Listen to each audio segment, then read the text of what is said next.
Do you realize that the worst advice anybody could get on how to lose weight and how to get off medications is to just decrease your calories and exercise more? That information makes no sense whatsoever. So, I want to explain to you why that is really horrible advice to have. The first thing that I need you to know, because, and as an example of what I'm explaining, is we'll use type 2 diabetes because that's a perfect example of what our nutrition is doing to us. So, type 2 diabetes, it is not a disease of having too high blood glucose like everybody's telling you. Too high of a blood glucose is just a symptom of type 2 diabetes. The actual problem is too high insulin and keeping your insulins too high for too long.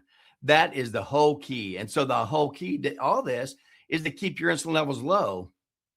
The two key points that I want you to understand about insulin, and insulin is the key. This is the key to everything. Key number one: when your insulin levels are high, it forces your body to store fat. You cannot burn your fat from your fat cells. All you can do is store it. When your insulin levels are low, it does the exact opposite. It automatically makes you eat the fat out of your fat cells and use that for your energy source. You cannot store it. So obviously, the key to all this is keep your insulin levels low. The other thing that we have not been told, the key number two with insulin, is insulin tells your liver to turn all the excess glucose that you're eating, turn that into fat in the form of triglycerides. So when you eat that glucose, insulin turns all that glucose, tells your liver turn all that glucose into fat in the form of triglycerides, and then it tells your fat cells to store that fat. It's not the number of calories, it's the calorie source. And when your calorie source is glucose, like most of us are now, since our old dietary guidelines came out, most of us eat glucose all the time for our energy source, and we were never supposed to. We're always supposed to use our fat for our energy source. And insulin is what determines which one we use.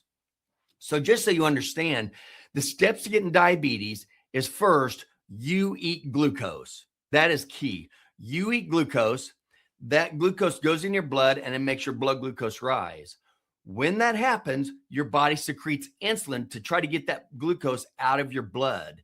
The main way that insulin gets glucose out of the blood is it goes to your liver to turn that into triglycerides. Then it goes and it tells your body to store those triglycerides in your fat cells, okay, for storage for later. When that cell, picture one cell, and all these triglycerides are coming into it, all of a sudden that fat cell will keep getting bigger and bigger until it can't get any bigger. It cannot hold any more triglycerides that have been formed from this glucose that you're eating. Once that fat cell is totally full, it cannot hold any more.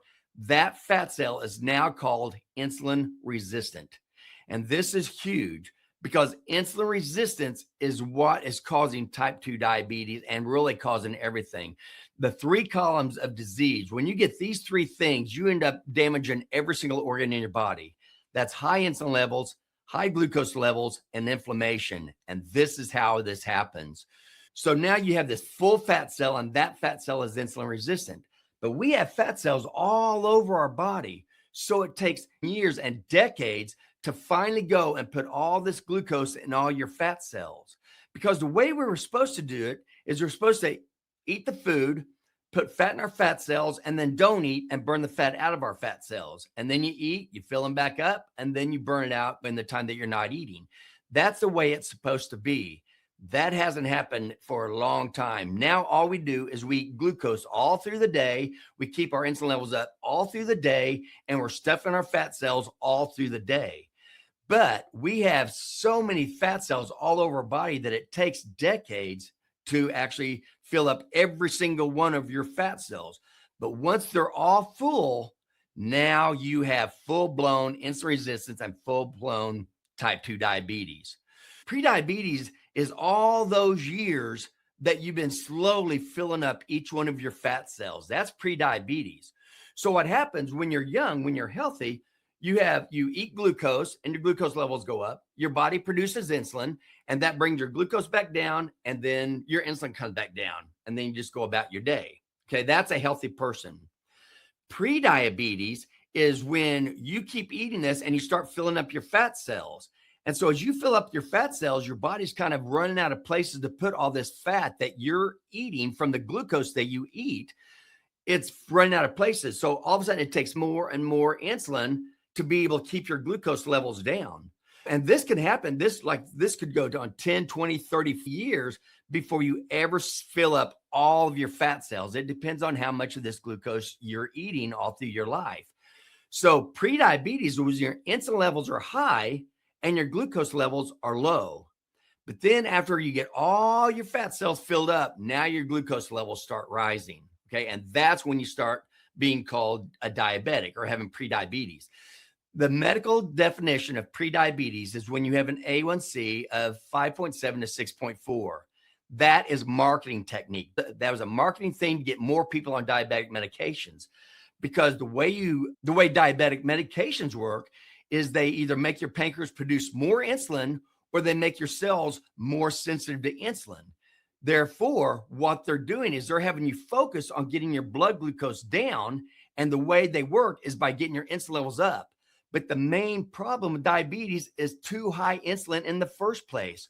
So that's why diabetic medications actually makes diabetes worse. You do want to get the glucose down, but you don't want to do it that way. Okay. And I'll talk exactly about what I mean in just a second. What a healthy person means they have low glucose and low insulin. Prediabetes is when you have high insulin and you have low glucose. That's prediabetes. And that can go on for decades. Then all of a sudden, now when you have high insulin and high glucose, that is full-blown diabetes. And the problem is most physicians don't even check your insulin levels because they don't even know what that means. And the best way to find out is to have your insulin levels checked. And I'll put another video out to tell you exactly how you can do that, because you can do that all on your own. You don't need a physician, and it only costs like $15 and you'll get results back within the week. Again, the drug companies, they try to make you focus on keeping your blood glucose down. But the way to reverse type 2 diabetes, and diabetes is reversible, the way to do that is not focused on getting your blood glucose down. It's not getting up in the first place. And the only two ways that your body gets your glucose up is either it takes it out of stores when you're stressed, when you're in fight or flight mode, but you don't have very much glucose stores at all, 10% of your liver, 1% of each skeletal muscle, and that's it. So the main thing you need to do is don't worry about getting the glucose up in the first place. Try to keep the glucose out of your mouth. And speaking of reversing type 2 diabetes, I just want to let you know, we do offer video courses that you can take. We have multiple different ones that you can take.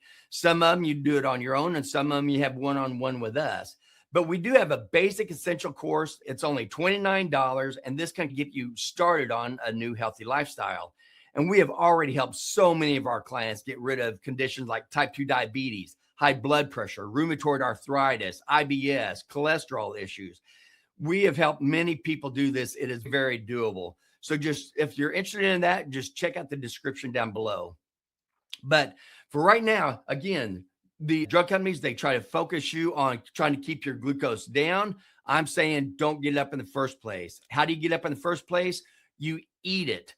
The way you eat it is the type of food that you eat. If you're eating man-made food, there is man-made food and there's God-made food. Man-made food is all based off glucose, fructose, and chemicals. These seed oils, it's horrible for you. So stay away from all that. Everything in a box, bottle, bag, and can, that is killing us.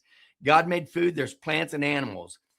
Plant-based foods are made out of protein and carbohydrates, and animal-based foods made out of protein and fat. Glucose is in carbohydrates. Glucose is the basic building block of all carbohydrates. So anytime you eat man-made food or anything made from a plant, you are putting glucose into your body. Now, some plants have more glucose than others, like the ones that grow below the ground have a lot of glucose. The ones that grow above the ground have less. But if you can keep all man-made food and keep the plants that grow below the ground out of your mouth, you'll be able to keep your blood glucose down. That'll keep your insulin levels down. And if you're not eating all that man-made food in box, bottle, and can, you'll be keeping your inflammation down as well. It has everything to do with the food that you put in your mouth. And if you want to learn more on this topic, just click this next video or click the link in the description, and I really think that you'll find it helpful.